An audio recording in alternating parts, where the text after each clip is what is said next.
Eternal embrace of love.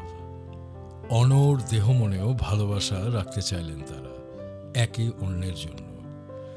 আর ১৫০০ বছর পরের মানুষ এ ভালোবাসার সাক্ষী হলেন। উত্তর চীনের এক প্রাচীন কবরস্থান, যেখানে জিয়াংবি থেকে হান হয়ে উই সাম্রাজ্য পর্যন্ত প্রায় ৩৮৬ থেকে ৫৩৪ সাল ৬০০ মানুষের কবর রয়েছে। কিছুদিন আগে এখানে নৃতাত্ত্বিকেরা খনন কাজ শুরু করেন এবং এই অসাধারণ ভালোবাসার গল্প বেরিয়ে আসে। নারী পুরুষের যৌথ কবর সেকালের চীনে অস্বাভাবিক ছিল না। এই সেমিট্রিতেও আরও দুটো কবর পাওয়া গেছে, যেখানে একটি ছেলে আর একটি মেয়ে একই শবাধারে শুয়ে আছে, কিন্তু এদের কেউই আলিঙ্গনাবদ্ধ হয়নি, যেমনটি রয়েছে আমাদের এই দুই মানব মানবী। এদের কঙ্কাল দুটি একে অন্যের দিকে পাশ ফিরে শোয়া এবং দুজনই দুজনকে জড়িয়ে ধরে আছেন। মেয়েটির মুখ এমনভাবে রয়েছে যেন মৃত্যুর সময় সে তার সঙ্গীর কাঁধে মাথা দিয়েই শেষ নিঃশ্বাস ফেলেছিল।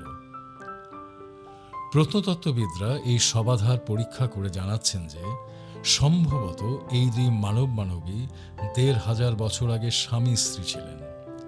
মেয়েটির আঙুলে একটি আংটি পাওয়া গেছে, যা বিয়ের সাক্ষ্য দেয়। ছেলেটি ৫ ফুট ৪ ইঞ্চি লম্বা ছিল, বয়স হয়েছিল ২৯ থেকে ৩৪-এর মধ্যে। মেয়েটির উচ্চতা ছিল ৫ ফুট ২ ইঞ্চি, বয়স হয়েছিল ৩৫ থেকে ৪০।